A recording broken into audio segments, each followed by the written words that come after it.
Então, as redes sociais hoje, ela é uma espécie de psicólogo, psicanalista. A gente fala com ela como se estivesse falando com o terapeuta, né? Eu assisto Black Mirror, né? E aí eu fico vendo, cara, como aquilo ali tem um fundamento, né? Parece que a maioria de nós é um produto dessa caixinha aqui, né? Então, assim, eu fui uma criança que não tive pai, eu fui criado pela dona Gonçala.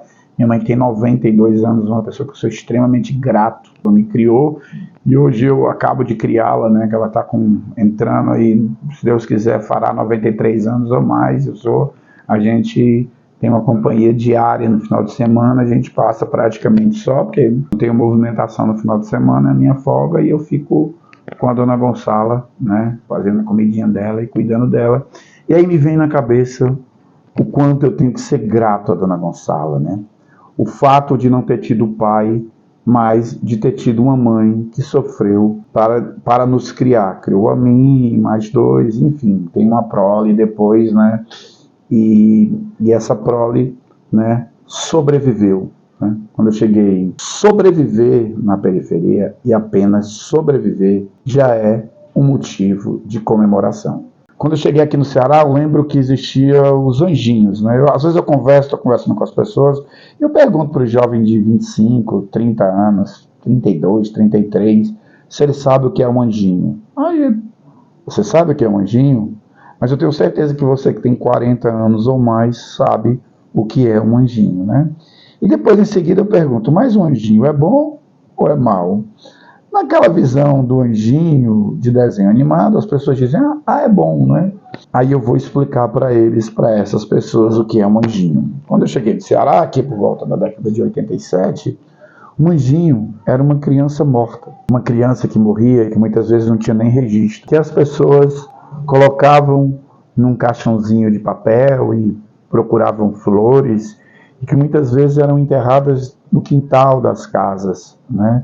Que muitas vezes não chegavam aí para o cemitério. E eu acompanhei o enterro de vários anjinhos aqui em Fortaleza, e eu lembro que uma das coisas que mais me chocava é que os homens ficavam bebendo cachaça na frente de casa e só as mulheres choravam e sofriam.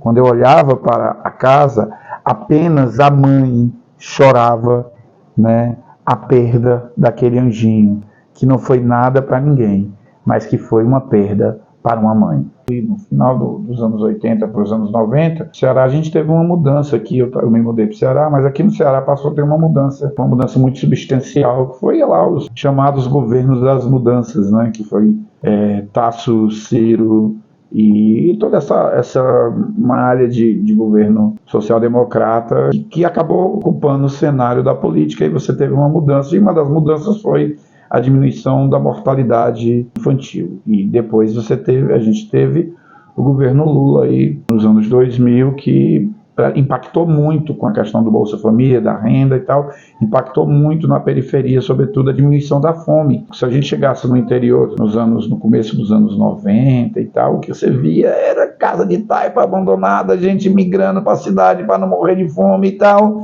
E isso aí é uma coisa que a juventude de 30 anos, 35 anos, a juventude que joga LOL, a juventude que teve acesso a computador e que hoje tem smartphone, não tem uma lembrança do que foi esse período dos anjinhos. Nem mesmo quem é do interior consegue ter essa lembrança, salvo nas fotos. Esse período que nós estamos vivendo, né, acabou gerando meio que uma geração com pouquíssima empatia, uma geração que, mesmo tendo muito pouco, né, só defende a meritocracia e não consegue entender que ela poderia ter sido um anjinho, né? Ela poderia ter sido, há um tempo atrás, uma criança que morreu de diarreia ou de fome na periferia de Fortaleza. Mesmo assim, hoje nós ainda temos uma imensa massa de população periférica sofrida. Diminuiu, mas você ainda continua, né? E como que é interessante, aí eu vou pensar para mim na década de 80, nasci sou da década de 70, né? E eu estudei numa escola chamada Paula Brito, Miguel de Paula Brito, no Rio de Janeiro, na favela da Rocinha, né? Em 83, teve um governador do Rio de Janeiro chamado Leonel de Moura Brizola, que governou o Rio de 83 a 87. Esse cara fez uma verdadeira revolução, né? Eu passei a comer ali naquele período, né? Mesmo minha mãe trabalhando muito, e assim, o Brizola é um ponto. Então, assim, uma coisa é a família, outra coisa é a política pública. Ter uma mãe lutadora como a minha mãe, Dona Gonçala. Gonçala significa aquela que não fugiu da guerra, aquela que vai da guerra até o fim. Então imagina o cara que é filho da Dona Gonçala, nasceu em 1932, na pior seca da história do Ceará, e essa mulher sobreviveu, e mais do que sobreviver, ela foi abandonada com 3 crianças e criou essas crianças, inclusive ajudou a criar muitos outros depois, né? E assim, eu sou muito grato a Dona Gonçala. Todos os dias, assim, meio que deu vontade de gravar esse vídeo, né? A Gonçalinha está deitada, hoje numa tarde de sábado, e ela não está ouvindo, mas eu sou extremamente grato a Dona Gonçala, né? E a minha vida teve algumas pessoas, vou citar aqui algumas, né? Mas que me fizeram saber o quanto a gente tem que ser grato às pessoas, assim, porque a gente, basta, na sociedade que a gente vive, né? Basta você não fazer mal ao outro, né, para você ser importante na vida do outro. Agora, quando você ajuda o outro, né, então 3 pessoas. Uma, a Dona Gonçala, a outra, a Solange Farinha, que é minha professora desde lá do tempo do Brizola, é minha grande amiga, e a Socorrinha, que foi minha ex-companheira, que a gente foi casado por 25 anos. Você não é nada se você não pensar comunitariamente, coletivamente. Eu acho que eu consegui fazer algumas coisas, e aí eu não sou uma pessoa rica, não sou uma pessoa que tenha dinheiro, né? Não sou uma pessoa que tenha muita coisa, mas sou uma pessoa muito feliz pelo que eu fiz. E assim, se todos não reconhecem, um ou outro reconhece o quanto eu posso ter sido importante na vida de algumas pessoas, e é legal saber que algumas pessoas foram muito importantes na minha vida, né? E assim, eu penso que o que seria de nós, o que seria de mim se não fosse a Dona Gonçala, né? O que seria de mim se não fosse a Socorro, o que seria de mim se não fosse a Solange Farinha, minha professora, né? O que seria de mim se não fosse o Brizola ter sido governador do Rio de Janeiro? O que seria das crianças do Ceará se não fosse os governos da mudança, depois o governo Lula?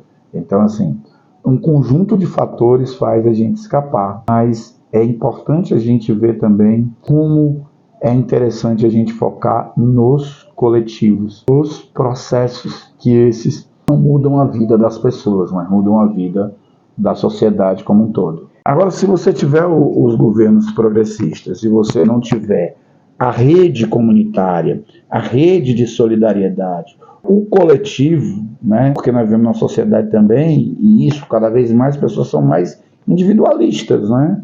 Todo mundo quer vencer sozinho, porque alguém disse, né? Agora, se essas pessoas olharem para trás, todas que dizem que venceram só, elas têm que ter em algum suporte, ou de uma política pública, de alguém, né? E infelizmente, essa corrida do empreendedorismo, do herói, né? Fez com que, se por um lado a gente até avançou, teve governos progressistas nos últimos tempos, nós estamos tendo proporcionalmente uma diminuição das organizações populares que fazem o debate comunitário, que saem do território e que criam um verdadeiro vácuo, né?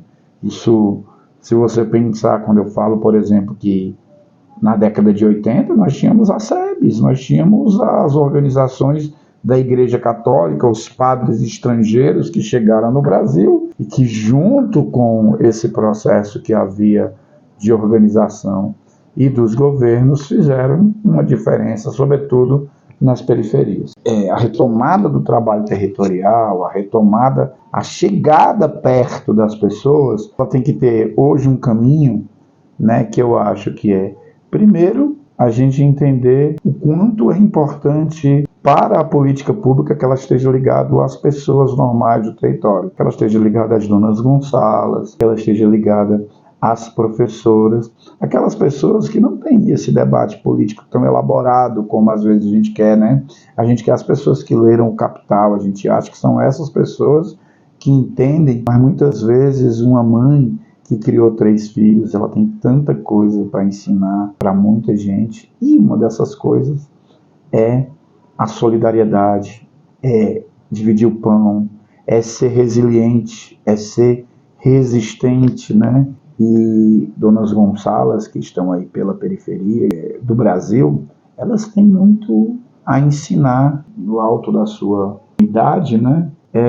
Você observar o quanto foi importante o coletivo e a unidade para que essas pessoas sobrevivessem e não deixassem que os seus filhos virassem anjinhos.